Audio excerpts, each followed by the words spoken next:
Thanks for tuning into the Hidden Tracks podcast. You can find us wherever you find podcasts or listen to music. When you have an opportunity, please give us a 5-star review, write a little note, tell us how we're doing. We really appreciate it. It helps us keep this thing going. If you want to reach out to us, you can find us at Facebook at Hidden Tracks.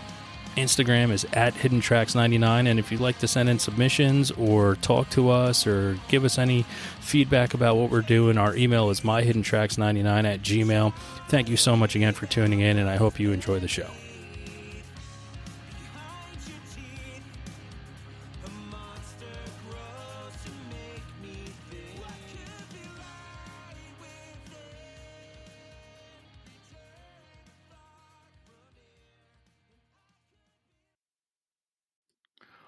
What's up, everybody? We're here again. I am very lucky to have Robert and Brenna from an awesome punk band, and I am throwing the genre out because they were punk as fuck. The band is The Last Gang, and I'm so happy to have them both here today. Thank you both for coming on. How are we all doing tonight? Good. Just happy to be back home. Hit the road for a quick little tour. Had to make up some a tour that we got canceled because of COVID, but happy to be home. But give it a month, and then it'll be like, I need to go out on the road. I can't be here anymore. Totally. I actually sat that last one out, so I'm itching a little. I already got that itch. I'm like having full-blown panic attacks. Already. Yeah, you're just gonna go by yourself. You're just gonna grab your drums and go and be like, "Hey, I'm just doing this on my own, guys. Pretty like, much. Just leave me alone for a month, and I'll be fine." Pretty much. Yeah. Maybe that's how the drum guy at Downtown Disney got started. Oh shit! He's like, Robert, I sat a tour out, and then don't be that guy. Career. I will never be that guy. That is the best. Well, I can't believe. Why were we there? Dude, that's the last time we were like all there together. Why were we there? I don't know. There's this percussion guy at Downtown Disney. Have you been to Disneyland before? Disney World. I'm an East Coaster. I'm sorry. Yeah. Okay, well, I don't know if they have a Downtown Disney there. Long story short, it's on the outside, and they have somewhat performers, you can call them. And there's this percussion guy that has every kind of drum on stage except for a drum kit, and like he just plays to like ambient crazy music. Oh, the gong. The gong is what I love. Oh yeah, you the get gong. So into it. Yeah. Just YouTube search drum guy Downtown Disney, and you won't be disappointed on that one. Awesome. I will hit it up tomorrow. Right now. Be careful. Make sure it's not playing in the background, because then we have to fucking pay Disney, and I can't do that. No. God, you have to pay that guy in hot dogs and cigarettes. You'll be fine. So cigarettes and Mad Dog, really. Jesus. There you go. Yeah, there you go. I try to keep it PG-13. So, Brenna, you want to tell me how you guys got started and came together? Yeah, we reformed in like 2013. We had played before in a previous kind of like lineup, but it was always like local hometown hero kind of thing. Like nothing crazy, nothing serious, no national tours or anything like that. Just super DIY. And we took a break, and then we decided to try it again in 2013 and dive into it hard. Like not just like, let's book some shows and make music. Let's like, no, commit to it. Yeah. Which is really scary. The older you get, like stuff means stuff. You can't just like, I'm going on the road because fuck it. It's like, well, I can't go on the road because I have to pay rent, or I got to take care of family. I got to take care of like, I can't just leave. Yeah. So, who's going to feed my goldfish? Exactly. Yeah. So the second time around in 2013, very scary. Like I said, we took out like personal loans, like heavy duty, dropping serious cash and making an album. And ever since then, we just haven't stopped. That's awesome. I mean, the commitment, I guess, is always the hardest thing when starting, right? I mean, it's usually for fun, and then all of a sudden it gets a little serious, and that's when shit starts to fall apart. But if you were just doing it for fun at first, and then you stepped away and then came back and then made a commitment, I mean, that takes a lot of chutzpah, as we would Definitely, say. Yeah. a lot of huevos. Yeah, definitely. Go ahead, Robert. I was just saying, yeah, definitely. Oh no, I was just saying you're absolutely right. Yeah, just a lot of tried to repeat the word you said, and that's why I got stuck in dead air. Chutzpah. Chutzpah. Yeah. I was like, oh, stop talking. You don't know how to say that.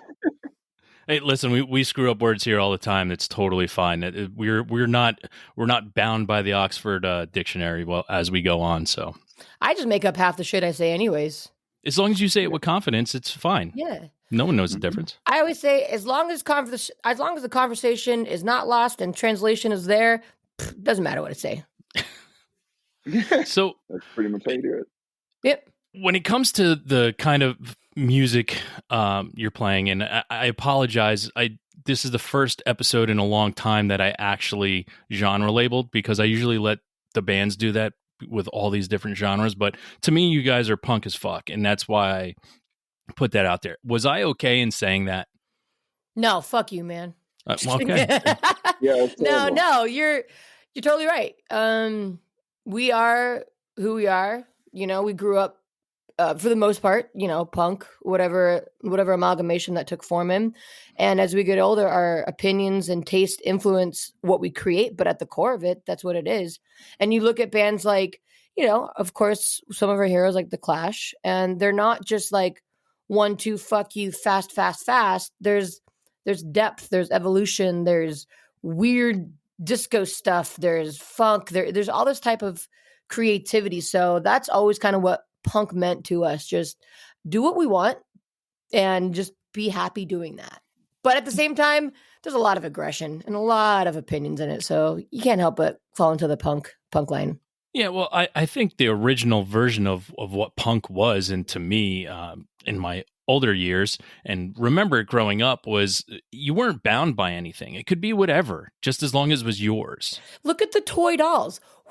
Who said a punk band is going to be some nerds that dress up silly and sing like kid songs like Nelly the Elephant? Why is that punk? Like, just because it is.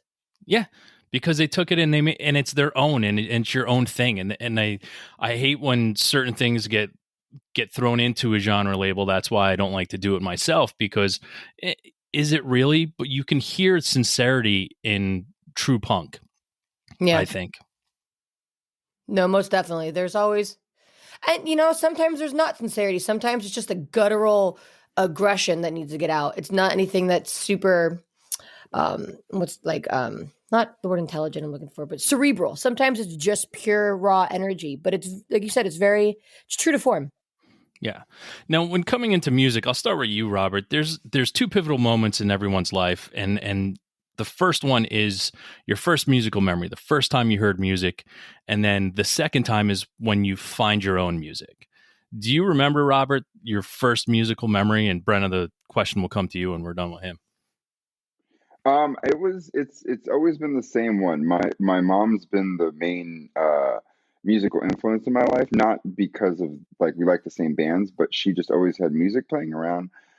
But she always the first musical memory I have, believe it or not, is going to be George Harrison and Simon and Garfunkel, because my mom played that a lot.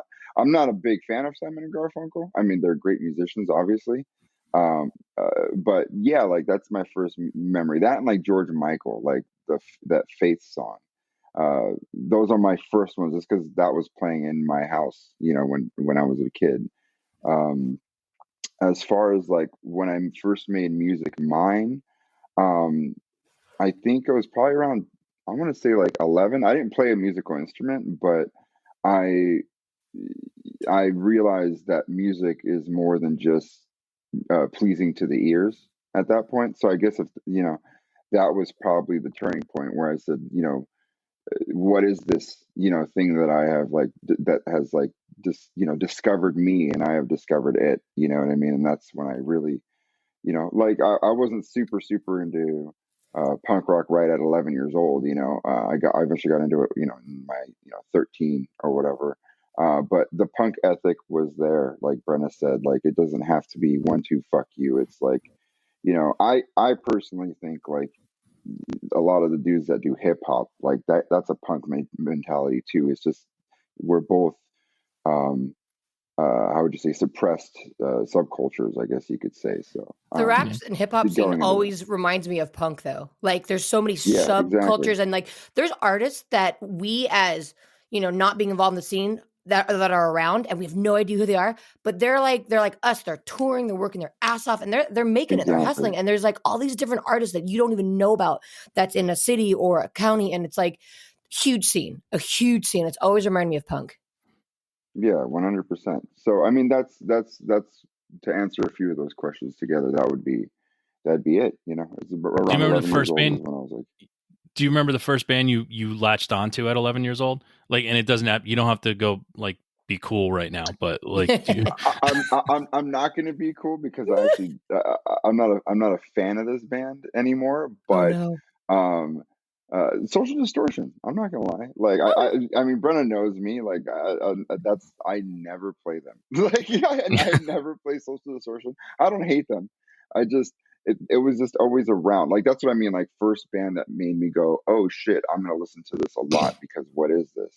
Being from Orange County, they were always around. So it was that, and fuck, I can't think of anybody else. Just because that's the first cassette I bought was Social Distortion, with like my own money. Cassettes, right? Remember? Tower Records. I was setting up my buddy's stereo the other night, and I couldn't get the record player to work. And I was like, wait, I have a tape. And he's like, what? I was like, yeah, I got a tape deck here for you. So I hooked it up, and I like put a tape in. He's like, what the fuck? Who just has a tape on him? I'm like, I have CDs, tapes, records, whatever. It's all over the place. Whatever. Cool people do, dude. Awesome. Cool people, dude. Yeah, you carry tapes around, man. So, Brenna, how about you? Do you remember your first musical memory and then the first thing you latched onto? So I got a few memories because they're kind of sporadic, but they're very vivid though. Yeah. I remember my parents had records and I loved playing them. And one was Joni Mitchell, I think. The song, my analyst told me that I was right out of my head. He said I need treatment. Like such a rad jazzy song about a young woman being told that she's crazy. And she's like, I'm not. I'm fine. What if the world is upside down and I'm the one that's normal? I was like, oh, that's so cool. Yeah, and she just did a scat to it. Yeah, that's such a rad song. And another one, the records from my parents' house was Louis Prima, The Wildest. And just the energy that he had on the recordings. And you could feel that they're having the funnest time playing. I just thought that was just, wow. I was enthralled by that. And then as I got older and like I discovered like aggressive music, not like your parents' music, even though it's our parents' music now. God, it's gets on a running, head on down the highway. Holy shit! Yeah. Well, God, why is that name eluding me? I don't know why I can't think of it. I know. Born to be Wild, right? Yeah, Born to be Wild. Kenny Loggins? Born to be Wild. No, that's not Kenny Loggins. Not Kenny Loggins. Kenny, who sings that? Kenny Rogers? Kenny Rogers?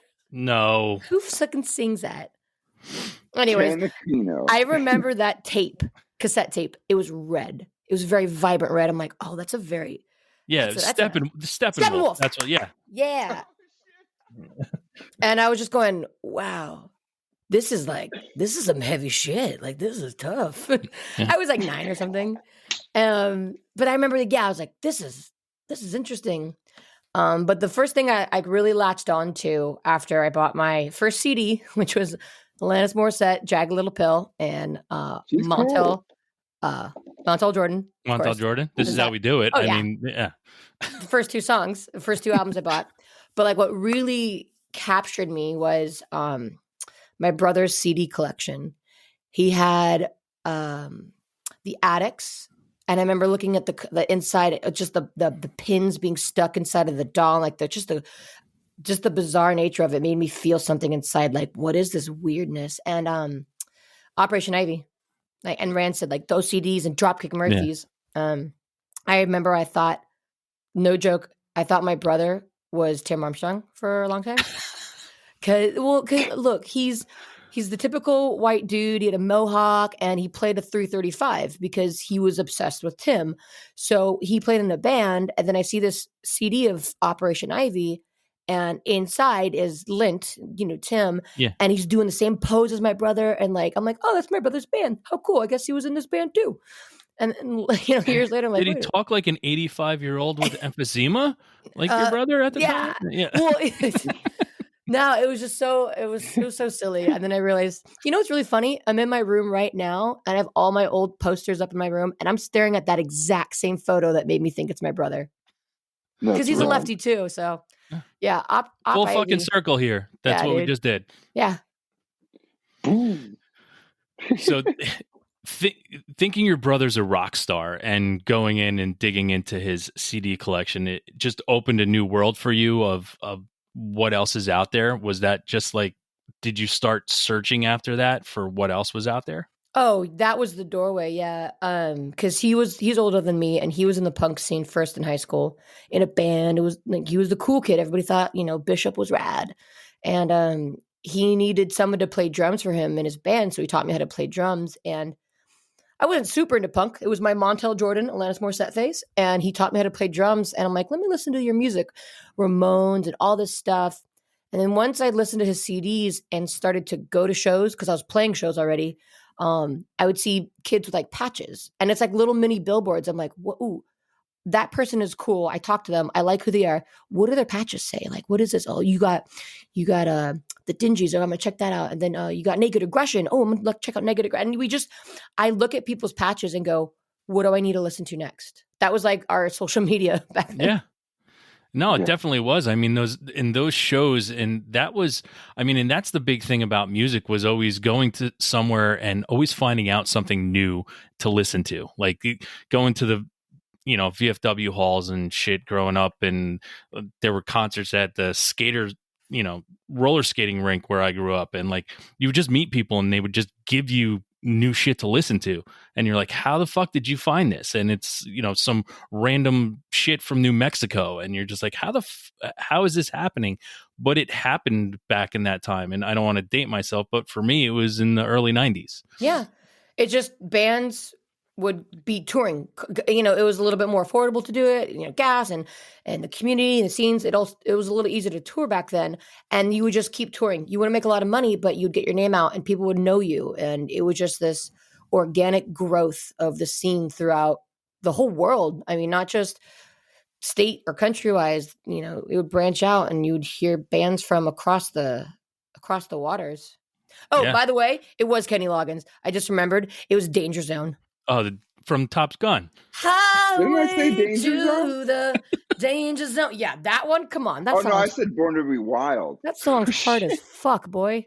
Yeah, but she was singing the lyrics to I was Born to Be Wild by Steppenwolf. I got them crossed. Oh, okay, got it. And that's totally. Listen, I think Kenny Loggins is cool as fuck. I don't care what anybody says. Danger Zone. He's had some bangers out there and he was the 80s soundtrack god. Yeah, God. Danger Zone, man.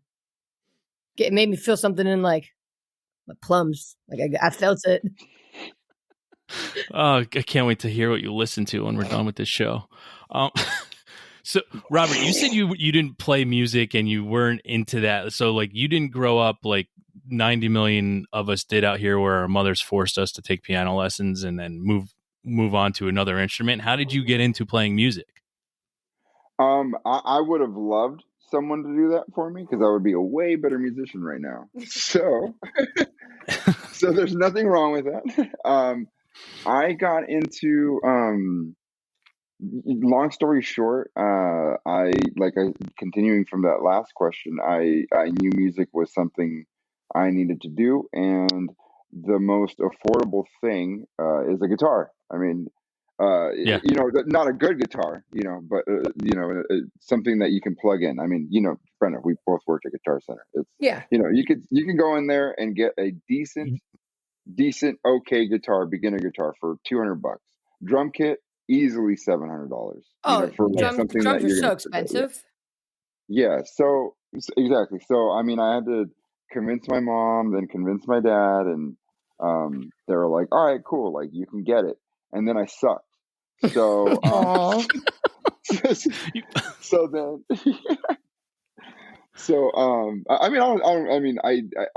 realized that my passion wasn't there, but I didn't want to give up. I knew music was something I needed to do. So I went. I started getting together with. I became friends with one of my friends who's still one of my musical influences to this day. My buddy Donnie, he actually plays drums in Leftover Crack. But we grew up together, and I was like, oh, he plays drums. That's cool. And then he would let me play drums after he would like kind of jam at his house. I'd be over at his house every weekend. Just kind of doing what Brenna was talking about, like putting bands together. Like, oh, what are you listening to? I'm listening to this. Oh, cool. What's borrowing CDs and stuff. Dude, I love Donnie. He's the reason why I play drums, because when he got a new drum kit, he actually gave me his first drum kit, which was actually a good one. Like, it was a premier drum kit, and he gave me his cymbals. Like, he set me up. That's a good friend. Yeah. I was actually, Brenna, do you remember that drum kit when I first joined the Last Gang, like in 2009, and it was all black, and I threw it off the stage and it broke? Barely. I just know the Gretsch one, the bats. Okay, no, yeah. Well, anyways, yeah, I broke the drum kit. Sorry, Donnie.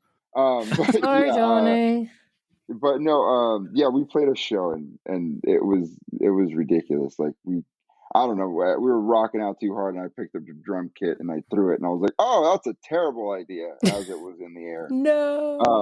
Well, let's be honest. You just didn't want to have to pack it up and put it in the van again. Oh, God, yes. Pretty much, That's a good thing about it. I will tell you, out of all the bands I've been in, the Last Gang's the only one that's ever been like, let's help the drummer out. Like, they're always like, teamwork, man. Teamwork. Yeah.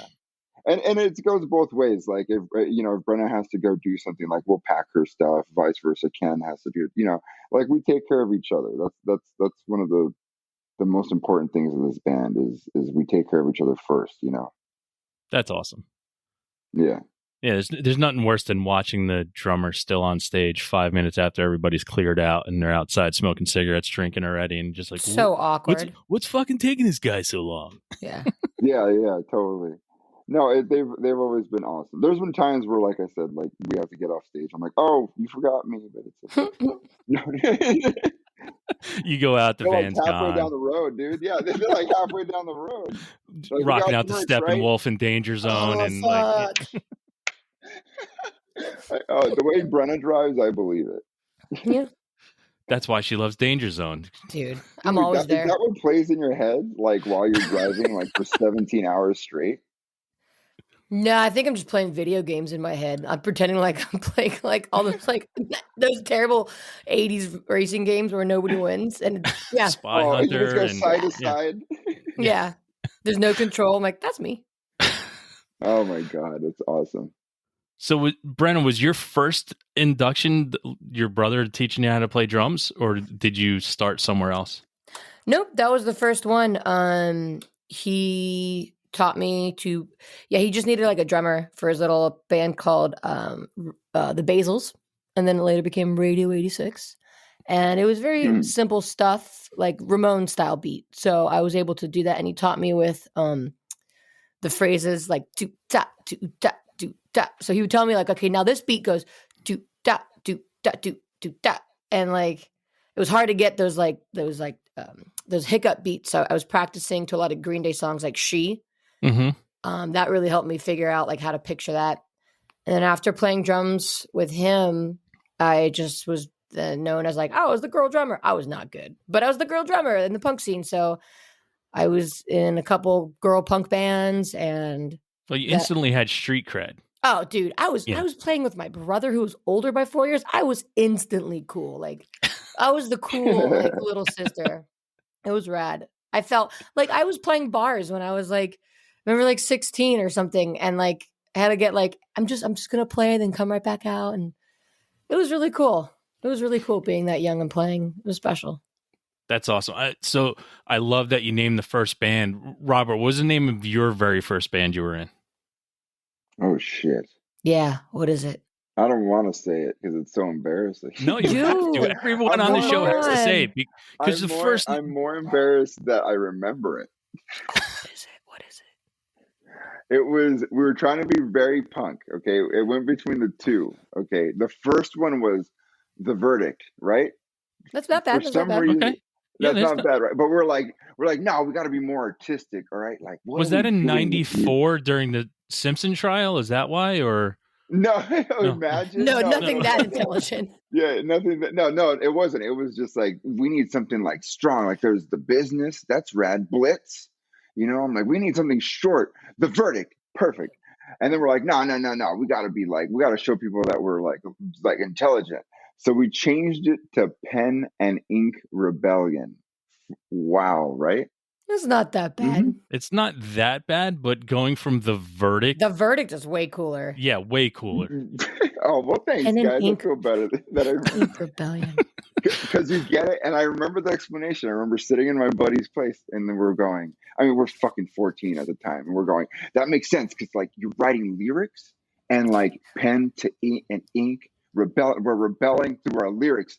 People will get it, and then we never played a show, but hey. Well, there's so much that garage. Yeah, there's so much that goes into a name though too, which is funny for me, like going back over band names and like thinking about like, why the fuck did I do that?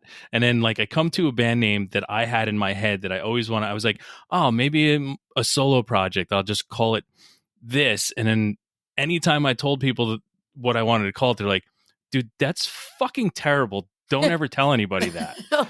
And I'm like, okay, cool. So yeah, great. Thanks. I've been thinking about it for like 12 years. And so that's a no. Okay. Thank you for shitting on that. But that's what good friends do. Oh, yeah, no. So when you played your first show, Brenna,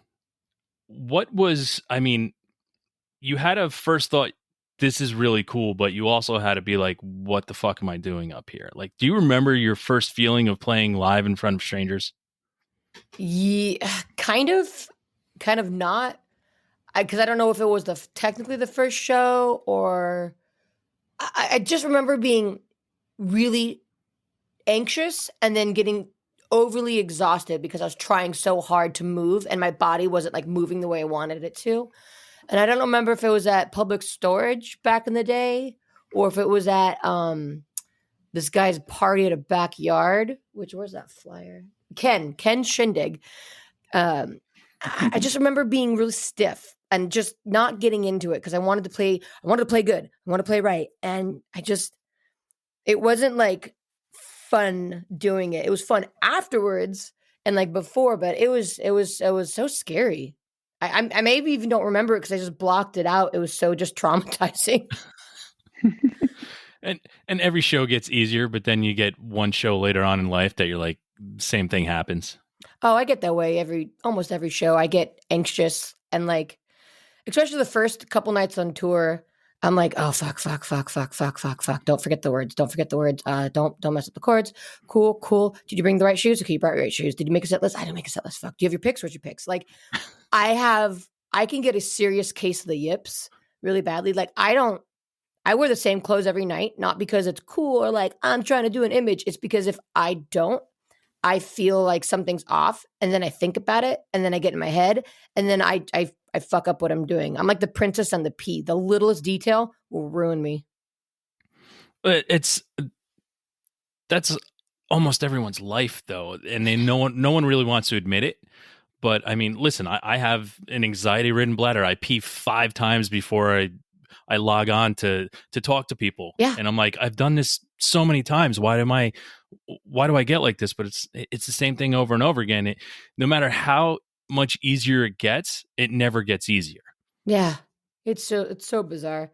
But I mean, I guess that's why I like a lot of artists that I like. It's because they're never complacent. Usually when I notice like artists get complacent, then they don't go anywhere and then they fizzle and they're like, oh, that's cool. I'm done making music. It's like, where's the angst? Where's the always trying to get better? Where's a little bit of self-loathing, but like an inflated ego where you want to try harder because you're never good enough. Like, I love that. Yeah.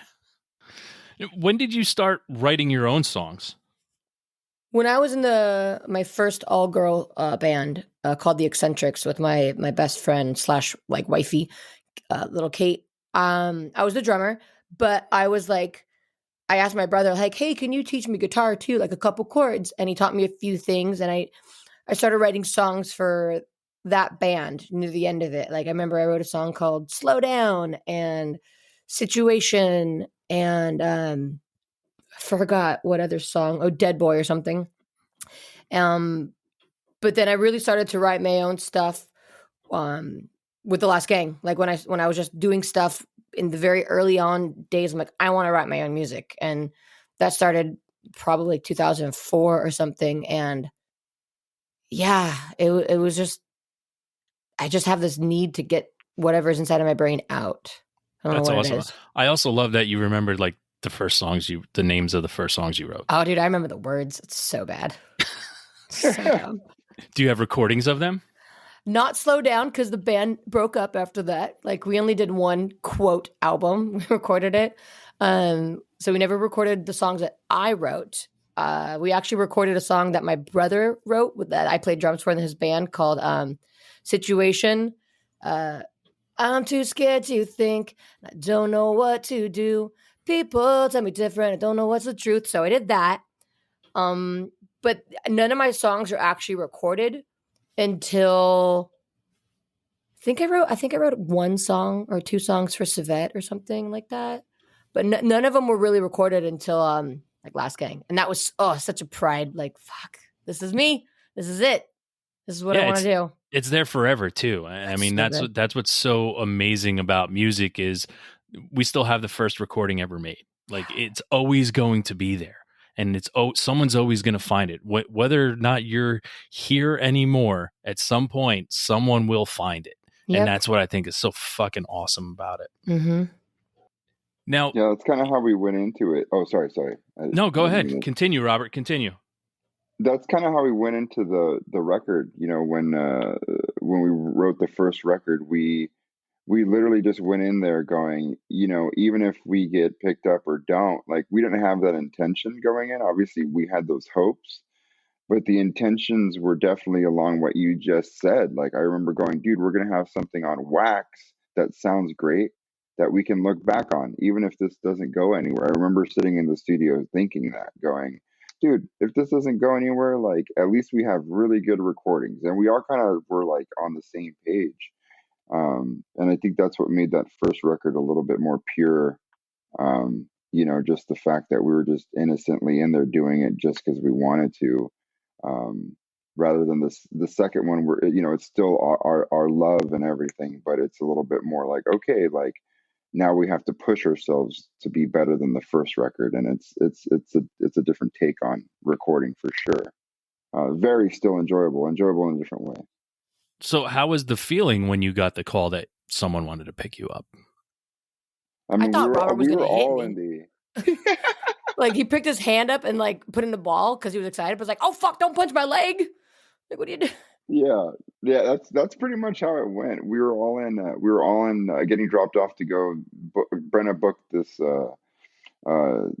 English tour, like just in the UK, 2 weeks. Don't ever listen. The UK is cool, but you don't 2 weeks need is to a be lot. there more than like 5 days. Yeah, Oof. like I would give it 5 days, like for real. Yeah, but we were there for 2 weeks, and it was definitely a learning experience. Great shows, honestly. It was surprisingly really good. But yeah, we definitely learned that you can't be somewhere for 2 weeks. But you know, we were on our way to the airport, and we were all in Brenna's dad's van or Vanagon, right? Is that what those things are called? The station wagon. Yeah, the Westphalia VW vans. Yeah, so we were in one of those, and we were all facing each other because the seats are like facing each other. And I remember like getting a call from San Francisco. I picked it up, and I was like, and it was Erin. You know, she was on the phone. And she's like, "Hey, this is Erin," and just wanted. I put it on speakerphone so we could all hear, obviously, but I muted it, and we just.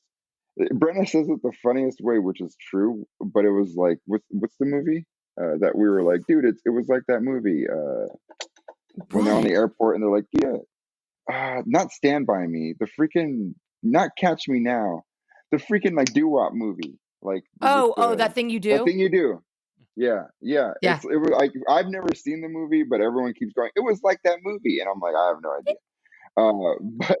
But yeah, we're on our way to the airport, and it's like, you're getting signed. And it was like, holy shit, I'm about to punch my best friend. Don't do that. Yeah, because you're so excited. I remember I had a big knot in my throat because we've had some rejection before. Like we did the album and we made it, and Everything's paid for and mixed, not mastered yet. And we shopped it around to a few different labels, some DIY, some not. And we've got a couple like meetings, and some were like, you know what, we'd love to, but we can't right now, or like, no, thank you, we're not interested. So a lot of rejection, which it happens, no big deal. It's part of being an artist. But I remember seeing the call from like San Francisco, and immediately I was just like, fuck. Like I just got this like wave of like anxiousness. I'm like, it's going to be great or not great. And fuck, what's happening right now? God damn it. I'm just answer the phone. Like, it's not the rice-a-roni, guys. Yeah, fuck, it's not. Shit. Imagine, we want to buy your record and use it as theme songs. Okay. That's money right there. It was all the publishing. Oh man, I remember though. The only bummer of that phone call, which if you could call it, was. Do you remember, Brenna? We spent money on making like DIY the puffy clouds. So we had the album done, obviously, because Fat heard it and we shopped it around. We were like, dude, it's been a few months. We're going to UK. Like, we should bring something new. So we went to like Kinko's, I think, or something, and made DIY albums of Keep Them Counting. Like, we put like 5 songs on it, I think. And we had them all packed to sell in the UK. And then Aaron goes, oh, yeah, by the way, you cannot let anyone hear this record or you can't sell it. And we were like, fuck. So we didn't make merch out there, dude. Yeah, so we left a suitcase full of CDs in Brenna's dad's van. And we're like, well, there goes half of our money. But hey, we're on fast. How are we getting home? Yeah, pretty much. Oh, we almost didn't make it home because someone decided to put the wrong kind of gas in the van. But hey, that was not us. That's not us. Dude, do you remember the production line we had going with my parents and all of us, like with the stamps and the CDs and like the Employee Volume 1? Because the album hasn't come out yet. Dude, Brenna's the best. Super DIY. Go for it, like you said, it's at that punk mentality. We were going out on tour with the Cro-Mags, and I think this, correct me if I'm wrong, Robert, this was before the album came out? Yes, with Cro-Mags? definitely before the album came out. So we had nothing to sell, like no new CDs. So I just took a lot of our songs that we previously recorded, like all the DIY stuff that we did before 2013, just made a cool compilation of them. I called it Employee Picks Volume 1. And we took like you said, Kinko's. I made the inserts. I got a stamp from like stamp.com, and you like stamp the top of the CDs with our logo. And we had like a production line going, like I was a stamping and like Robert put it in, and like somebody else was folding and slipping it in. It was a family affair. It was cute. It was fucking cute. That was awesome. But those are the days of survival. I know. You got to do what you got to do to get music out there. Dude, she's always been the best with coming up with like awesome DIY stuff. I do have to hand that to you. It's not just like, here's a jewel case, a CD, and like let's just write it on a piece of paper. Like it was like we sold it for like a couple bucks just to make like the money back of the supplies. But sorry, go ahead. I remember people hit us up online. They're like, hey, we're gonna get employee picks. I'm like, nowhere. That's terrible. You don't want that. I don't even want We actually did the same thing for this last album, for Noise, Noise, Noise. We had a record release party at the Mission Bar in downtown Santa Ana. Yeah, and we made a limited amount. I still got a few left that I'm holding on to for special people. We made cassette tapes, speaking of the cassettes. And I made sure I got the clear ones, and I removed all the plastic and like the writing with like rubbing alcohol, so it was clear. And then I covered the holes with painter's tape, and then I splatter painted them with spray paint, the same color of the colored record, which is purple and like light red. Yeah. And made the insert, everything like Kinko's, and like those are like limited edition special giveaway cassette tapes. Those are awesome. That's awesome. I still have a stack of sealed Maxwell's, to make tapes for people, because you know sometimes I still get into that mood to make a tape for somebody. Dude, I love mixtapes. Cool. Dude, there's been more put out a book about how to make mixtapes. Oh, well, there's a whole process to it. I mean, there was a whole movie made about it, High Fidelity, on how to make a fucking mixtape. Oh, yes. That is a great movie. I love John Cusack. Great movie. Great. Dude. I think one of his last great movies he did. Oh yeah. What's top 5? I have a top 5 for everything, man. I get it. Every year, top 5, top 5, top 5. All right, growing up on a DIY scene, Brenna, what was your first concert ever? Ooh. I think the first concert I went to was also the first concert I played.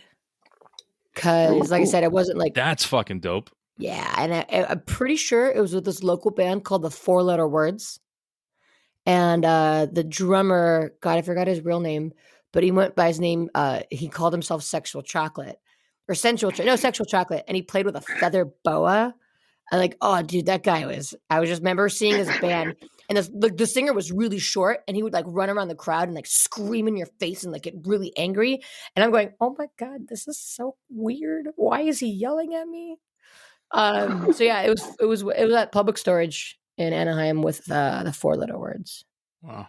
How about you, Robert? What was the first concert you ever attended? A school recital. No, I don't know. Again, actual real like show type thing was Social Distortion.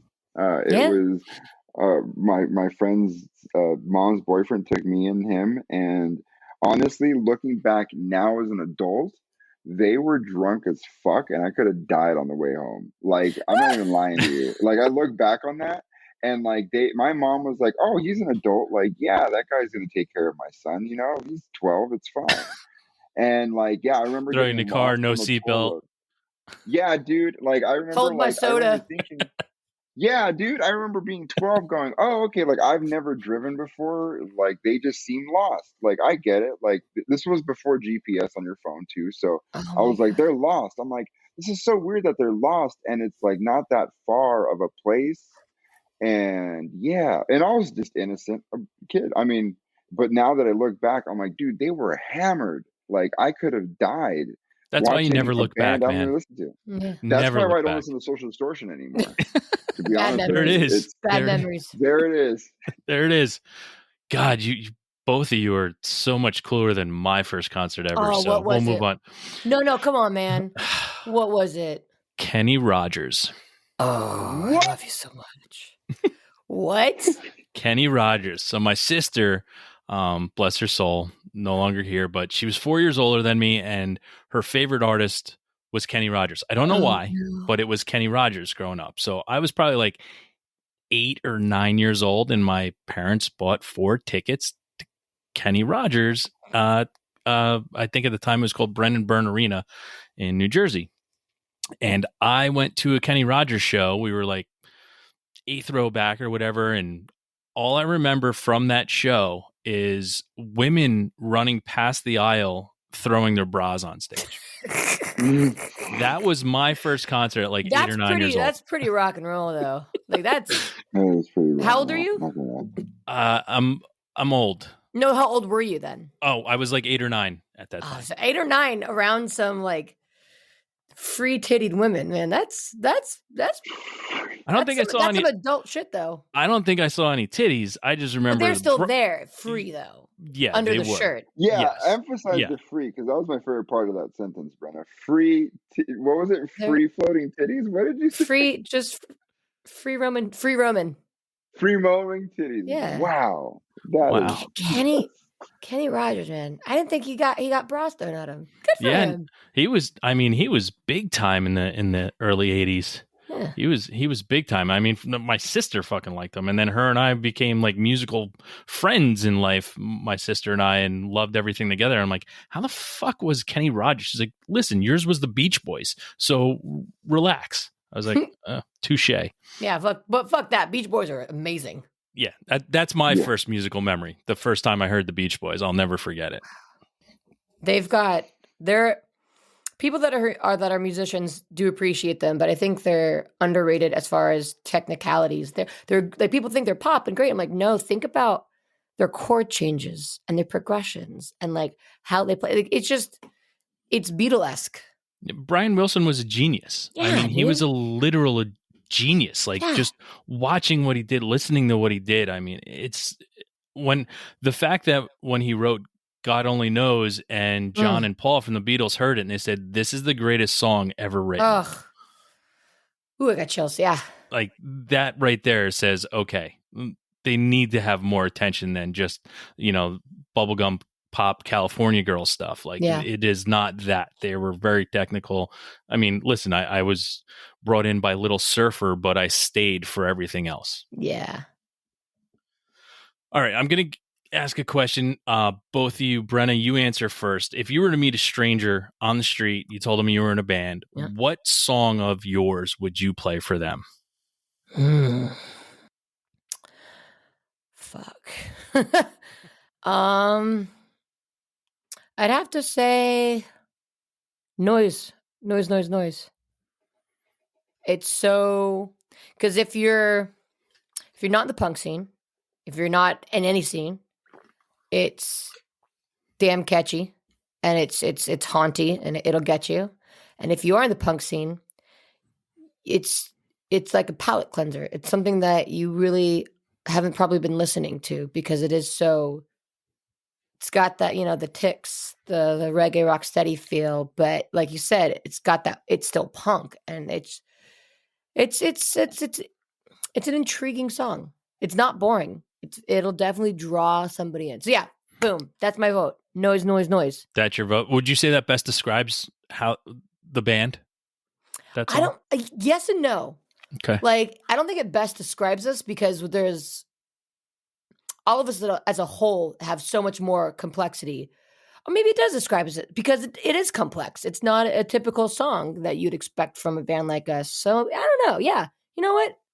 I'm going to say, yeah, I think it does. It does kind of nail us. It's a pretty complex, unexpected song, and we're a complex, unexpected band. All right. I like how you talked yourself into that. Yeah. I never thought of that. Thanks, Shane. Robert, what would you pick the same song, or what song would you pick? Yeah, I would absolutely pick that song. I think you don't have to worry about offending her. Boo! Right, you copied me. No. Yeah, I mean, you can have your own say. All right, I'm gonna put it up to you, Robert. What would it be if it couldn't be Noise? Then I wouldn't be in the band. No, I don't. Then I'm gonna be talking to a stranger. No. Yeah, I don't talk to strangers. Unless it's about noise. Don't fucking talk to me, guy. And then I walk away. You? Fuck you. Walk away. Noise. And then I turn around and I go, oh, now we're talking. Why is he yelling at me? I don't know who that person is. It's like that Drake meme where he's like pushes his hand away when the guy's talking, and then it's like, yeah, when he's talking, noise. If you haven't seen it, then I sound psycho. I know what you're talking about. Yeah. I would say just because the first record it wasn't a 1-2 fuck you record, but it definitely was a little bit more on the more adolescent, like, traditional punk. Yeah, that's why I really like Noise. I'm gonna force Noise in there and say, okay. It would be Noise. It's one of those songs that I mean, I'll explain why. Brenna wrote it like fucking years ago, before we even did the first record. And I remember going, this is a great song, dude. Like, we need it. And she called it. She was like, not for this record. I was like, all right, cool. It was kind of a bummer, but we got past it. We hit a writer's block after the first record. I mean, I genuinely was like, that's it. It was one record and that's it. And because of that song, we have a second record. Like, I was like, Brenna, let's bring it back. And she was like, okay, cool. And then, dude, I can't remember looking back and going, oh, dude, like, we're starting to write the record. She brought this song back to the table, and we just immediately just started writing song after song after song, over a couple of years, but comfortably. So that's personally why the reason I would say Noise, because I would say it somewhat like saved the band for me. And it also definitely influenced the songs on the album, because we did that first write, and they weren't the best, the songs. And when we had to rewrite them, we try to keep that mentality in mind of like, how can we get some Ticks and some Chucks and some reggae, and how do we there's some funk bass lines. Like, let's make this not the last album. And how do we make it like Noise, Noise, Noise, the song? And so you have songs like Gimme Action, where you kind of got like sorry, I just heard out of my house. Goddamn dogs are doing something naughty out there. I don't know what it is, but we're I'll go a dog-friendly show. Yeah, they're. Whew, well, I got a puppy, and I don't know what's happening right now. I'm gonna come out to like piles of poop, and He just poured himself a glass of Jack and lit up a fucking Marlboro. That's dude. Calm down. That would be great. But no, like it's like that poker picture. Yeah, walk out, dude. I'm not even mad. I'm impressed. But like, Gimme Action has like kind of what I feel like a Jackson 5, like bass line, and then you got like Intelligence is a Plague, which is a 6/8, so it's super outside the box. And then We Fucked the World.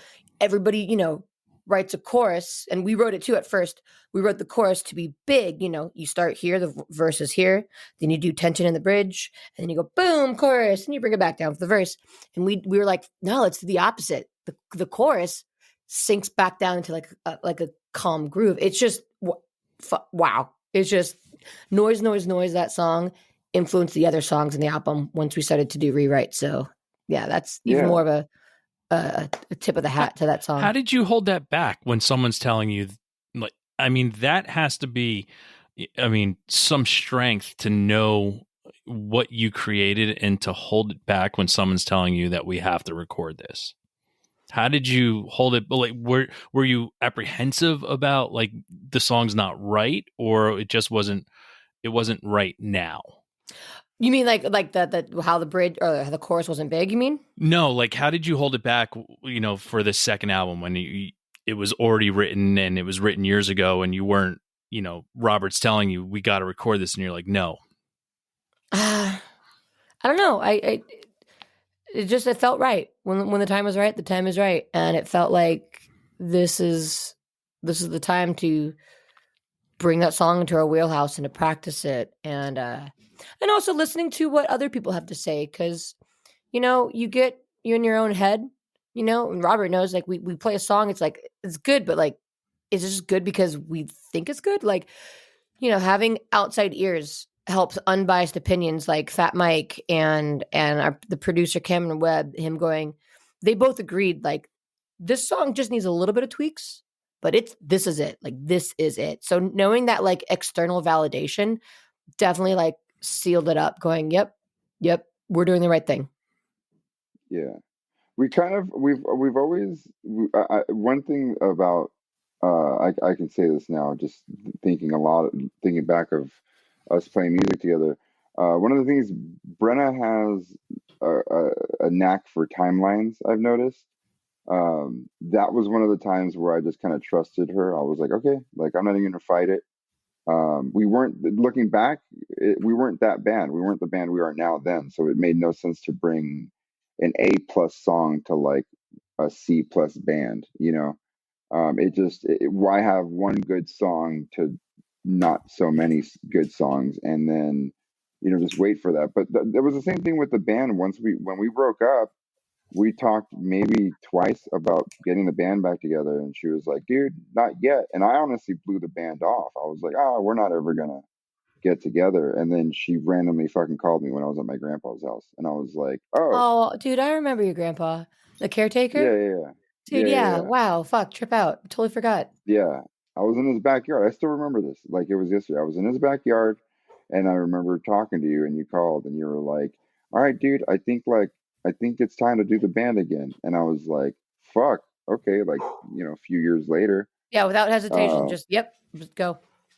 Yeah, it was the band it was when we broke up the first time, it was good. We weren't the band we wanted to be, I think. And then it gave us a break to be the band we needed to be. And like, the Last Gang's always been a band I've always wanted to be a part of, even though when we were broken up, it was like, I did little bands here and there. We both did. Well, not little bands, but we did bands in between. But this band just feels It's like Brent, I'm gonna steal your word, but it's like everyone's whoopee in the band. Like this is like Dude, this it makes is us the feel whoopee. good. Yeah. It's a safe space.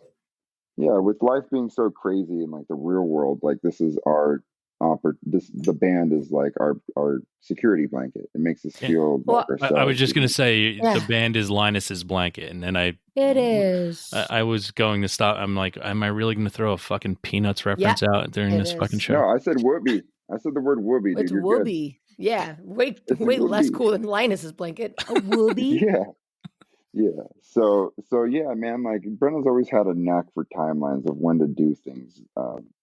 And that's what makes her a great front woman and a great leader of the band. It's not that it's she's fucking has a rad voice and can play guitar and she's not bad to look at, like it's nothing like that.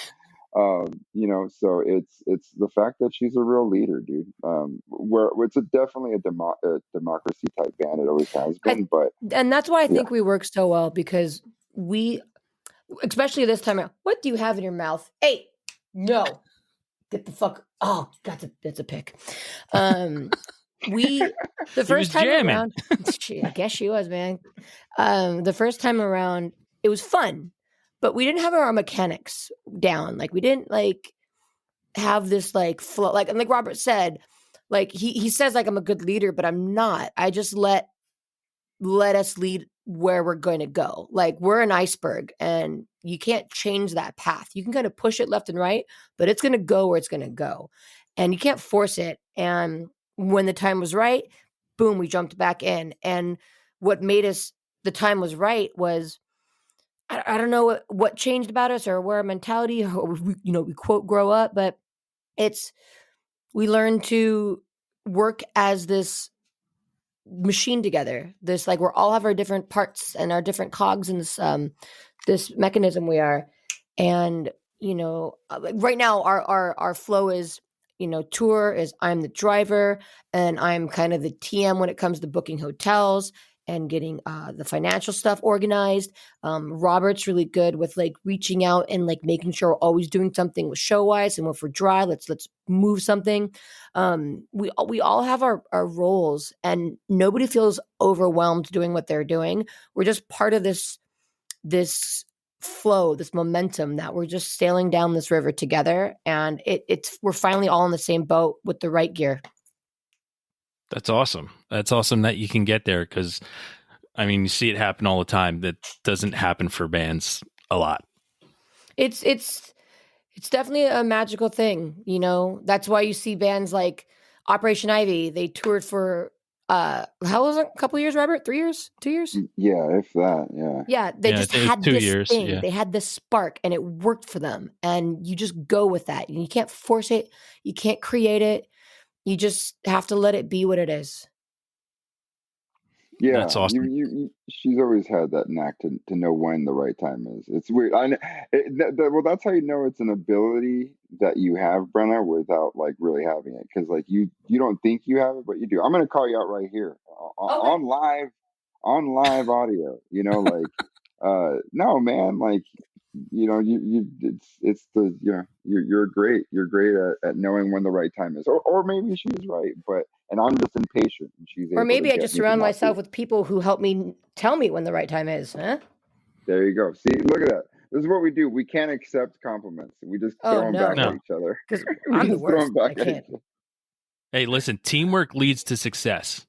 True. And True. you're only as good as the people you surround yourself by. So that's 100% agreed. Yes. You just brought up touring and booking stuff and doing stuff. So this question will be towards that. Have you played a show? And I know we went through a long time with no one playing shows, and you just came back from playing some shows. But is there a show that stands out for you that you guys played that just says at that moment when it was over, you're like, I don't think it gets better than that? What do you think, Robert? I have one. Do you have one, Brenna? You go.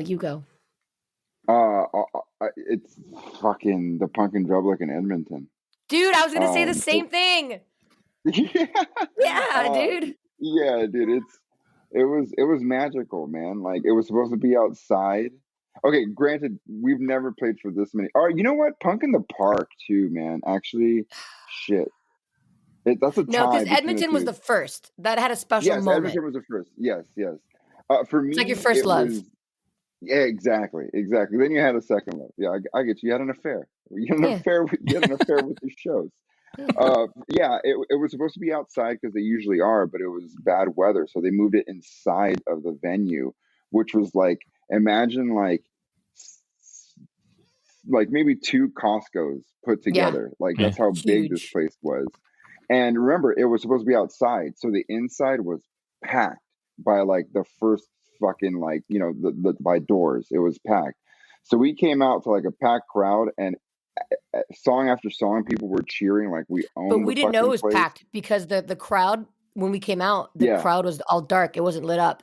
We could just yeah. hear the murmurs of thousands of people. And it was like, ooh, chilling. I smiled. I was smiling the whole. I never smile when I play unless I'm like thinking of something funny or looking at somebody. But I smiled at myself. Like I was like, oh my god, like Do you what remember the when we fuck? walked on stage and it was quiet and just the crowd was talking? And as soon as we walked on stage, people were screaming like, Yeah, yeah, like, oh, like the exactly. wall of sound hugged us. It was the moment where, for me at least, where I go, holy shit, dude! Like all these people actually like this. Like Do you it's not remember, like you could do you people remember saying singing yeah. Carla? Oh yeah, with we used to do that gang vocal thing. I mean, which we'll eventually bring back again, I'm sure. But we had this gang vocal thing, and Brenna would just do the woes to Carla, and like it was a call and response thing, and it was amazing. Like the call and like I said, like it felt like those people were there for us, even though they were there for Oh the whole God, I'm show, gonna tear obviously. up right now. So Yeah, it good. was it was amazing. And then John Kennedy, Brenna, of course, one of us always forgets something, right? So you remember you forgot your Oh yeah, wireless my during the guitar sound check? strap. Yep. Yeah, oh, that's what it was. So we're like, oh, she's gonna have to play sitting down. And then our really awesome friend John Kennedy from Canada, he got a speeding ticket driving back to where we were staying to Oh, get he this guitar did. strap. We paid a speeding ticket, of course. Yeah. But yeah, that was an amazing show. But yeah, I mean, for me, that's the reason why. But I'm sure you have either the same or a different reason. No, that's really it. It was just this like it was so romantic of the first kind of like what I pictured. I've always that was the dream. That's the Yeah, dream. When Yeah. you start a band and you're like, I'm gonna do this and that, and I'm gonna mean something, or I'm gonna make this happen, or I'm gonna have a bunch of people in front of me. It was just I felt everybody in the audience. It was like there was just an emotional connection. It was intense. It was one heartbeat with the band. Oh God, yeah. Yeah. I mean, yeah, it that's really was. bottle it up. I mean, drink it in. I mean, that's those visceral moments, and that's what music does. I mean, that's what it is, and and you're there doing that, and everyone's there for one thing, and that's music. And so everyone's involved, everyone's invested, Yep. everyone's all in. It's powerful. Totally is. Now, is there ever been a show that you guys were a part of that when you got off the stage or before you went on the stage, there was a band that you saw that you just stood back and said, "Holy fuck, how are we gonna? What are we doing here, or how are we gonna do what they just did?" Every band we've ever played with. We usually, I mean, I don't know. I was being sarcastic there. I mean, but in a serious note, the bands that have been taking us out that we support, of course, 100%. Teenage Bottle Rocket, Good Riddance, fucking Cro-Mags. No Effects, Chromags, like every single one of those bands are bigger than us, obviously, because one, they've been doing it longer, but two, they've been holding it down. You know what I mean? You can put out two good records, but to be able to still have a consistency of a fan base over 20 years makes you good. People still want to come out to your shows. So yeah, every band we've supported, it sounds like such a vague type of answer, but yeah, every band we've supported. I mean, you go there looking, fuck, man, we're gonna I one day think be there. I don't think we get as you shush. I don't think we get as like as you say like wow, Oh that's yeah, such a crazy caliber. Like we'll never get there or anything like that. We are very much fueled by challenge. So, There you you go. know, we play with a band like Anti-Flag, right? And their crowd was so into them and their energy was so high and they killed it. They fucking killed it. They put on an amazing show. And we could have easily been like, you know, fuck guys, sorry, we're the last gang. But Yeah. we get this fire under us. So like, yeah, okay. Like we're not there yet, but let's Bart their world. Let's fucking show them what we've got. And we get inspired to step up our game. Like we That's don't awesome. get defeated. We're more fuel in the fire. Yeah, and that's what I like. That's why you're doing what you're doing, because I've seen it both ways. Like I remember I had one show I went to, and it was Iron Sheik opened up for Face to Face, and Iron Sheik tore the fucking house down. And I was like, I've seen Face to Face like 700 times, and I was like, they better fucking bring it, because I don't know what I just saw, but what I just saw was fucking magic. And then Face to Face came out and said, oh, fuck those youngins. We've been doing this long enough. We'll show you how we're going to do it. And literally, I thought the place was going to go on fire. It was so crazy. I was like, that's it. But I've also been to other shows where opening band or just slays. And then you can tell when people walk out on the stage defeated and like headliner comes out and you're like, ooh. They're like, yeah, I'm just here clocking in. Yep. Getting my checks. I was like, ooh, okay. You can almost see it like when you watch it. You know, for me watching a fight, you can kind of see when someone's walking in the ring that they're almost defeated already, you know? Yeah. Yeah, but no, yeah, right. she's right. She's got that competition thing that you were saying. It's yeah. Oh yeah, we've got chips on our shoulder. We got something to prove. That's awesome. I love that. And listen, I love it in your music too. And you can hear some of those always wanting to do better. Like it's amazing. So thank you for creating it. Thank you for listening. So here's something for two people that are in a punk as fuck band. Robert, I'll start with you. Is there music that you listen to that someone would be really, really surprised that you get mounds of enjoyment? Like do you listen to BTS or Bieber and you're just like all in on it? Or like, is there something that really someone would be very surprised that you get so much enjoyment out of some type of music or some artist? I mean, my favorite band's Depeche Mode. So it's like, when I say that, people are like, what the fuck, you're in a punk band? I'm like, honestly, dude, like I grew up listening to punk rock. It's, I mean, I love pop music. I'm not gonna lie. I don't care. Like if it's I listen to Missy Elliott in the morning, like, like on my way to work. Well, a good song's a good song. I say it all the time. Yeah, a good song's a good song. Doesn't matter who fucking sings it, writes it. Like a good song's a fucking good song, and that's it. Yeah. So that's the way I think about it. Like there's not like, like Justin Bieber, like I don't like Justin Bieber's catalog, but there's like two songs where I'm like, oh fuck, I can get down with this, Yeah. So yeah, I mean, you kind of hit the head on the nail. Like I can't think of a single band that would really throw someone off. I mean, I love the Beastie Boys. They're one of my favorite bands too. But I don't know. Brenna, well, they were punk as fuck. I mean, they started out punk as fuck, Beastie Boys. So exactly. Well, Brenna would know more than me. Like, do I listen to anything that would surprise people? I guess. Like I listen to like a lot of electronic music. I mean, I don't think people would be surprised. I think they just kind of almost expect it. Like, yep, this is what they do. Like it's nothing like, wow, that's so weird. Like I can't believe. I don't think there's anything like that Sting? We are obsessed. What? Yeah. I guess maybe Sting, but I don't know. I just like the grooves, the drum grooves. I guess I don't know. Oh, dude, please are rad.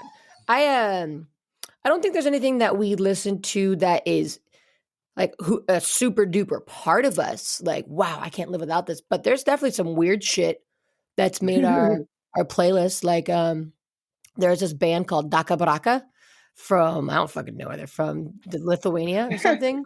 Durkistan. It's called Daka Braka. And it's from Eastern Europe. And it's so bizarre and weird and like guttural throat singing with like weird drum percussions. It's so cool.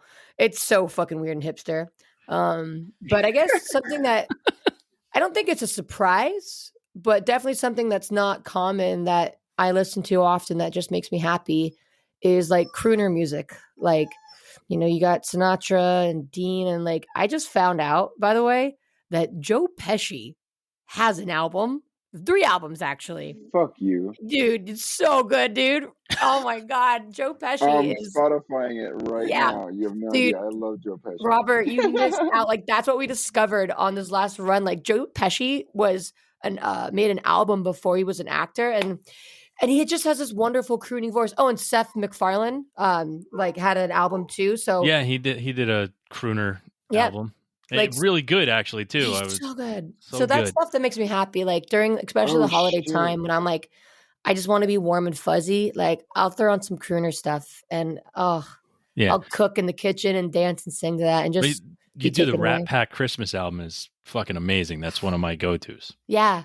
Yeah, dude. I love that. There's so many people out there that are famous that had albums that are just like funny to realize that they have albums out there. Yeah. Mandy Patinkin. I don't know. Of course, like, he would have an album though. Yeah, he's got an album. Like it's so funny. You're like, what the fuck? Who said it's okay? Yeah. I mean, that's the whole plan with The Last Gang, though. Like, we're just gonna get a little like B movie famous with the band, quit the band, and then be actors, and then people are gonna be like, "Did you know they were all in a band together?" One day, that's the whole plan behind this band. Yeah, and then it's kind of like Jared Leto, and exactly, boom, yeah. Jared Leto, Kevin Bacon, fucking the guy from Twilight, Joe Pesci, the Bacon brothers. Oh. There you go, man. Kiefer Sutherland's an artist too. He's a fucking rock star now. Johnny Depp. Johnny Depp, yeah. Yeah, see, that's the plan. Listen, it affords you the ability to do a lot of other things when you're making millions making movies. So, dude, the guy from what's the dude's name in Game of Thrones? He was an elf. God, what's his fucking Dinklage? Oh, Peter Dinklage. Band. Ska band, punk ska band. Played what, the trombone or trumpet or something? Yeah. Fuck, dude. Yeah. I want to see that band come back. Michael Imperioli from Sopranos and a lot of other TV shows has a band now in New Jersey. It's like, that's okay. Awesome.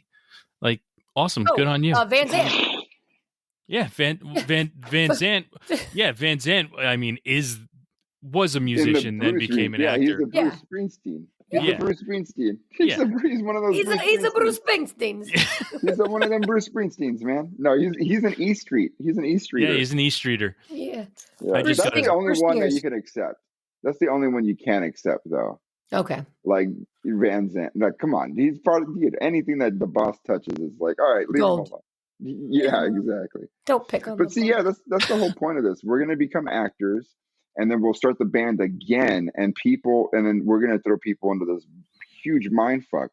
Are we actors playing musicians or musicians playing actors? I don't know, man. I don't know. You'll have to figure it out on the 5th record. Your 5th record should just be like TV theme songs. I love Lucy. Shit. Yeah. There you go. It'll be a me first type of band, but instead of a super band, it'll be super actors. Yeah. You call yourself Super Friends, like the old cartoon. Yeah. Oh fuck yeah! What kind of movies do you think we would make, Brenna? Like as separate actors, Kenny would. I'd be a voiceover. I'd be a voiceover like how Mark Hamill is. Like super into that, like Darkwing Duck remakes or something, or like Gargoyles. That's bonkers. I'd be some weird cartoon shit. Fucking Snorks. Dude. Animaniacs. Yeah. I'm voice acting. Yeah, that's what we do. Voice acting. Shit. Well, I'm pretty handsome, so I'd probably be. No, I'm kidding. You got the height. You're the tall one of the band. I'd be in the dramedies or the romantic comedies. That's what I would be into. No, I don't know. You'd be the goofy friend. So yeah. Oh, thanks, man. Oh, honey, no. I can't be. I'm supposed to be the star. I'm not Jack Galifianakis. I'm supposed to be the good-looking one. No, I don't know. Okay. Well, we'll let you have it for now. Thank you. I'll be Joe Pesci, all right? Leave me alone. Yay! Be Joe Pesci. Every day, be more like Joe Pesci. Can't wait for your casting agent. That's you, man. You didn't know that? Oh, I didn't know. Now you're casting agent. Okay. So I got some work to do. You're behind. You're very behind. I am very behind. Just totally didn't know that you were handsome. So there you go. Now you know. Brenna, you didn't tell him. You didn't forward the memo before the. Sorry, Listen, I've seen pictures, so I couldn't pick out who the most handsome was. So I apologize. There you Clearly, go. Brenna's I'm the definitely most handsome. She's a handsome woman. Definitely handsome. Yeah, definitely handsome. Look at the shoulders on her. Oh wow! But she carries boxes. You got kicked out of a band for wearing a certain shirt, didn't you? For something like that? No, I get somebody. My the other person in the band who I was like still best friends with wore a shirt that says "I have the biggest dick in the band," and like the rest of the girls are like, "You can't wear that. That's offensive." I'm like, "We're a punk band." How is that offensive? I don't know. You're all women, and you probably do. No, that's the coolest fucking shirt ever for a girl band. That's the coolest fucking shirt ever. It was an image that had to be kept. But that's a different lifetime. All right, let's stick on this lifetime. Robert, you said Depeche Mode is one of your favorite bands. So I categorize this as like, not a favorite band thing, but I'll start with Brenna though. Is there a band in your life that has never let you down? Hello? Robert, he asked you first. I asked you first. Me? Yeah. Oh shit! I thought no, the other Robert. Brenna. This whole choir, I was like, da, da, da, da, da. Yeah. It's a perfect spacer to put in a fake commercial. I know. Yeah. I would like to say The Clash, but Cut the Crap happened, so that wasn't them. That's though. That Robert. Was the that is not a good album. No, I'm not saying it's a good album. I'm saying that wasn't really them. That was the manager. You're the one who finally told me that. And I was like, that's why. Yeah. There's 2 good songs on that. I could say The Clash minus that album because I don't consider it to be them. They've never let me down. I understand that. I had somebody say Zeppelin and I just went Coda. And they're like, oh, okay. Womp, womp, womp.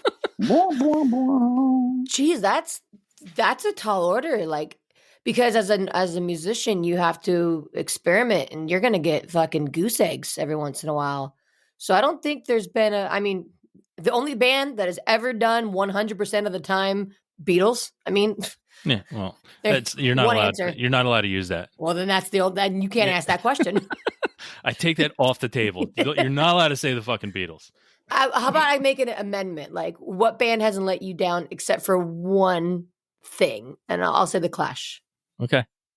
There you go. I'll allow that amendment. Thank you. Motion is passed. I want that on the record. Motion's passed. Robert, you. I would love to say Depeche Mode because they're my favorite band, but they've put out like a couple records where I'm like, oh, you just were like, let's buy instruments and make sounds. That's not what I wanted. I was gonna be cheesy and be funny and be like, The Last Gang has never let me down as a bunch of humans, but they let me down the most. All the time. All the time. We don't let you down. We drag you down. There you go. Drown with us. Yeah, we do. We all float down here. Anyways, a band that's never let me down. I'd hate to take Brenna's answer, but I guess The Clash. Yeah. Besides that record, like, yeah, right, Brenna. They only put out 4 records, so it's like I got one. It's hard to. Oh, what? Elvis Costello. Oh, that's you. I'm not a huge fan. I know, but that's me thing. I don't think he's ever let me down. He's not. I don't think he's done one thing that's like, oh, I'm never gonna listen to this again. It's he. Damn, if I can grow up to be Elvis Costello, that would be rad. See, I love how you're just changing your answer because you're tired of Robert stealing all your answers. Dude, right? Quit jocking my steez. I don't know. But I answered first, so technically you copy me, but it's cool. No, I'm just joking. I'm just kidding. Dude, you know what? I'll change mine because I'm looking right at it. And I was going to say it, but fuck it. I'm going to say it now. You know what? And you're going to be like, oh, that is good. Because they never put out one bad record. Against me. Against me. Yeah, okay. I will put my hat to that answer. Yep. Yeah. I'm just looking at the poster right now. That's why I was like, 100% agreed. Like, yeah, against me. Yeah, never let us down. All right. Awesome. So let's get a little morbid. Oh yeah. The Earth is about to get hit by a meteor. You have 5 minutes left, and you have to listen to one song. Brenna, what song do you listen to?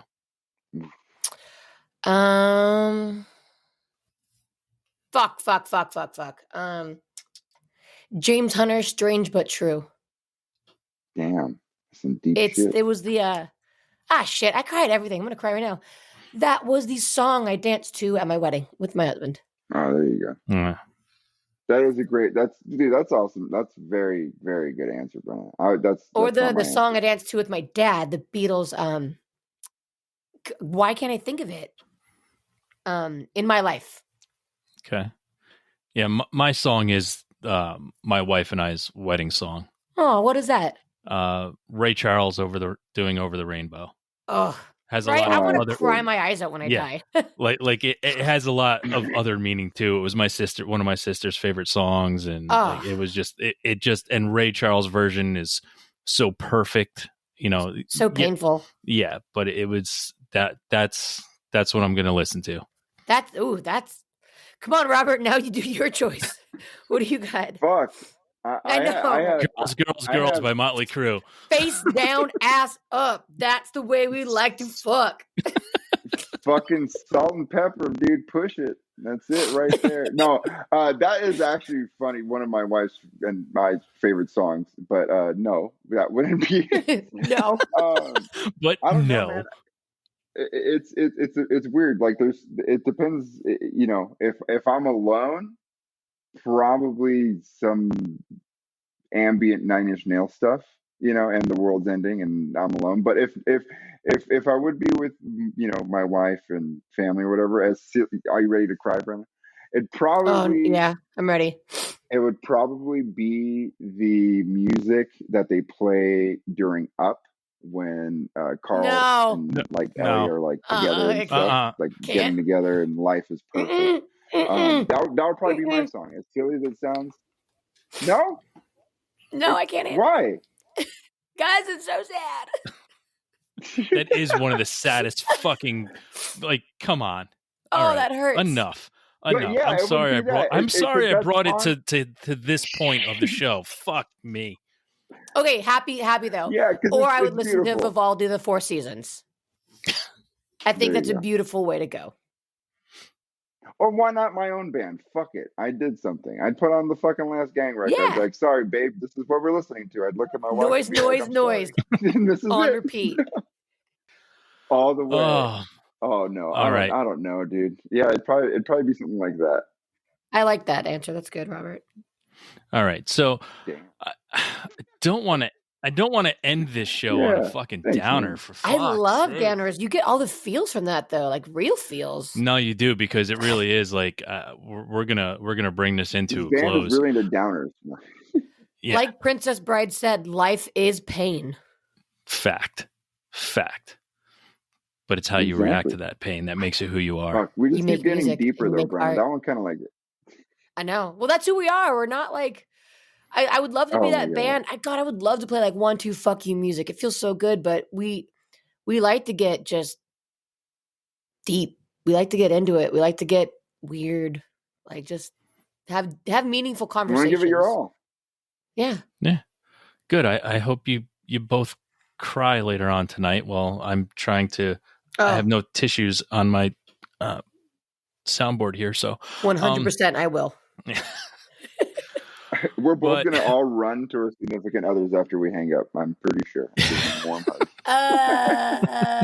This guy, my wife's going to be like, how'd the interview go? This guy started talking about the end of the world. And like, I don't know. I was just like thinking about you a lot. And then, like, why are you watching Up at 3:00 in the morning? It's so beautiful. I don't know. Fuck. What kind of interview did you guys do? Yo, that movie does not start till halfway in. I literally cannot watch that at all. Like, it doesn't exist, the first part. Yeah. No, there's certain parts in movies that, like, awesome movies, like John Wick was a great movie. Except for the first. Yeah. Oh, yeah. Get past the first 12 minutes, because don't ever, because I can't do it. I can't. My husband made me watch Turner and Hooch, and I asked him, what happens to the dog? Does the dog die? He's like, no, it's fine. I promise. Everything works out. The last He's a scene, liar. I look at him with eyes full, just welting, just like, you motherfucker. Listen, I only heard rumors about Marley and Me, but that movie's never going on. Oh no! Oh no! And the never. the Mr. Rogers movie with Tom Hanks. No, never seen going it. on. No, never gonna. Dude, I can't. I need to get a Mr. Rogers tattoo. Like I love that him. guy He was so my good. first real best friend. Yeah, I'm kind of Why do we unlucky. keep getting sad? Yeah, we just keep getting sad. And I was going to bring up that my wife makes fun of me all the time watching movies. She's like, "Why are you fucking crying again?" I'm like, "Sorry, I'm not heartless like you." I have a soul. Oh man, that's awesome. It's sad. It's sad. I do the same thing. That's why I think it's awesome. I'm like, oh wow, why do I have feelings? Oh, here they go.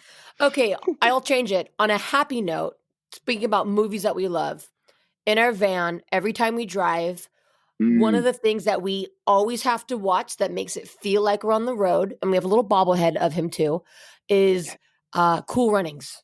And did you just hear that Jamaica has a bobsled team in the Olympics for the first time in 20 years?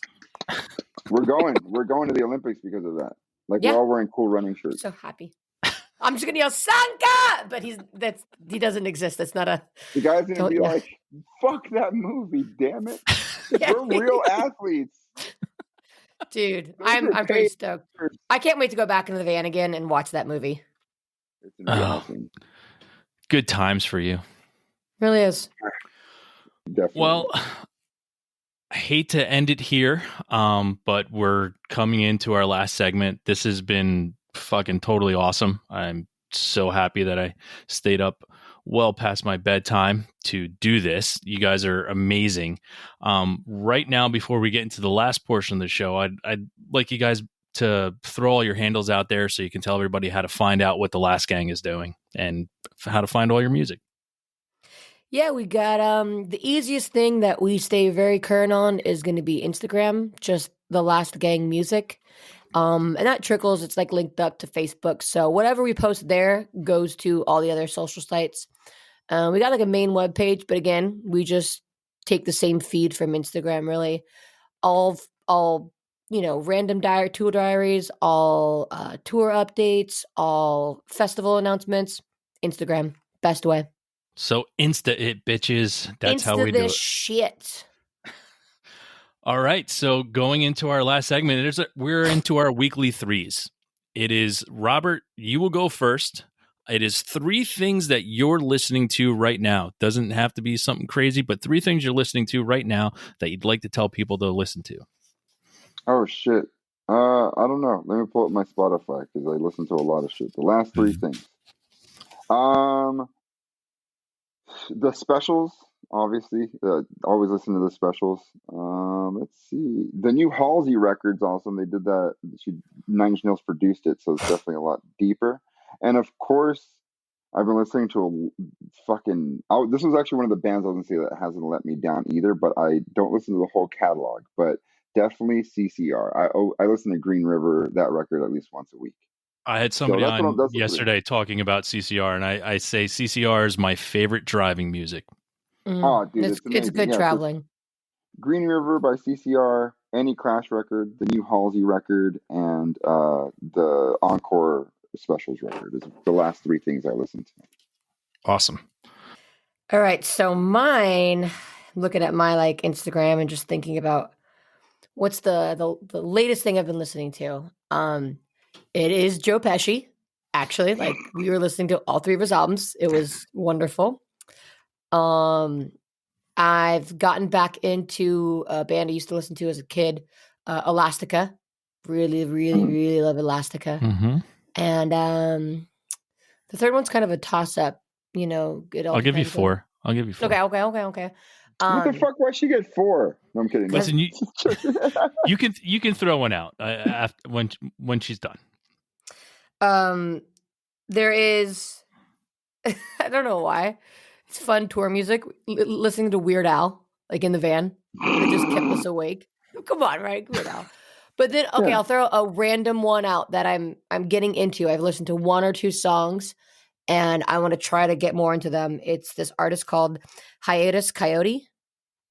She's a really cool jazz guitar player that just looks fucking us, like punk head to toe. It's just tattoos, piercings. She's fucking weird and like artsy, but she's a bomb ass guitar player playing these incredibly hard jazz chords. And it's kind of like, she reminds me of like if you take like Amy Winehouse combined with like fucking Nina Hagen. Like she's wicked cool. So yeah, check her out. I'm gonna be putting them more and more on my playlist. Awesome. Did you want to throw a fourth one in, Robert? So I don't dick you over here? Because I just counted. I was like, fuck, I did do 4. I did CCR, The Clash, the special. Yeah, I only wrote 3 for you anyway, so don't worry about it. All right, screw it then. That's all I needed. No, and I did Halsey, so it was 4. I said 4 on accident, so there you go. All right, so here's my 3, and it's only 3. Okay. All right. You get 2, first, actually. I get 1 because you guys stole my other 2. Yeah. No, go for it. My first one is The Carolyn. It's an indie punk band out of Atlanta, Georgia. It's an album called Things Will Begin to Make Things Right. Newer band, pretty awesome. Next band is No Pressure. Cannon Parker of The Story So Far. It sounds nothing like The Story So Far. It's very pop punk, in your face. They have a new song that came out called Can't Forget that I can't forget about it because it's so good. And last but not least, a band called Anxious. They're like a post-hardcore emo band out of Connecticut, and the album's called Little Green House. That is what I have been listening to this week. I like those last Brenna? 2 band names. I like that. Anxious. Oh, yeah, well, it's no verdict, but it's no verdict. Yeah, it's it's no pen and ink rebellion. I'm going to now click exit from this chat. Hang up call. Bye. Yeah. But thank you both for being here. This has been awesome. I'm so glad we got to do this. Thank you so much. You guys keep creating, and I'll keep listening. Can't wait to see you guys out on tour soon. But again, thank you so much for what you do as artists and what you do for the world and putting your music out there and being as awesome as you guys are. Thank you, man. I appreciate it a lot. Yeah, thanks for taking the time for us. That always helps too, you know? Yeah. Well, it's my pleasure. And everyone out there in the world, you know what to do next. You go out, listen to Last Gang, and have a great fucking time. Yeah.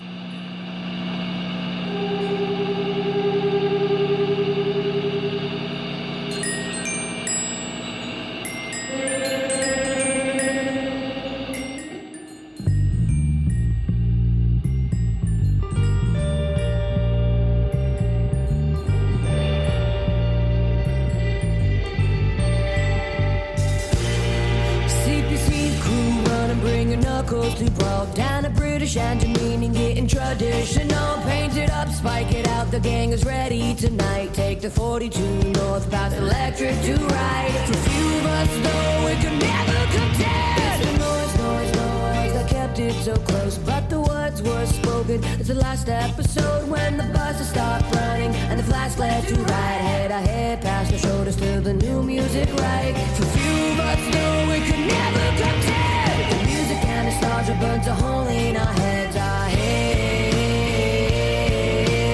heads.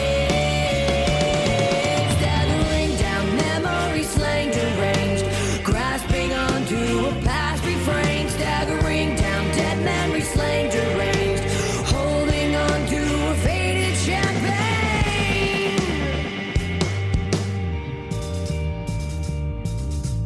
Gotta go for the glory or give up and fail. I've been stagnant, sitting here, waiting, hands open tail. If you see me on the corner begging, don't pay my bill. I'm a bit more than nothing, and it's charity stale. Trying out for years, fighting hand to the nail. The sad truth is the poor get poorer and fail. Failed about failed. Staggering down memories, slain deranged, grasping onto a past refrain. Staggering down dead memories, slain deranged, holding on to a faded champagne.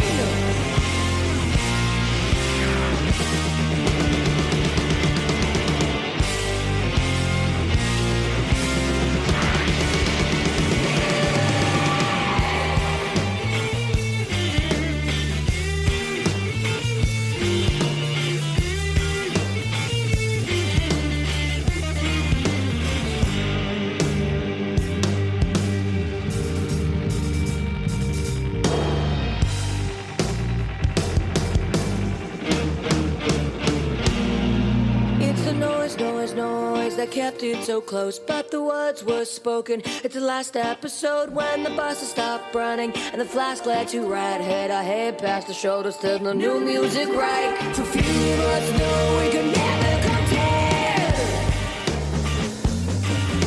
For few of us know we could never compare.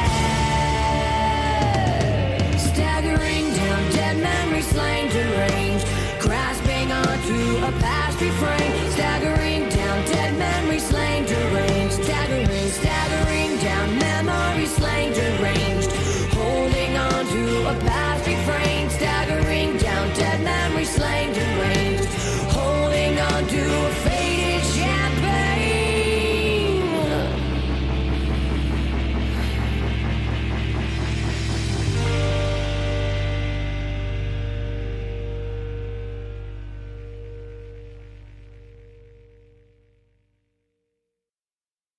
Thanks again for tuning into the Hidden Tracks podcast. We hope you enjoyed this week's show. Don't forget to follow us on Instagram at HiddenTracks99.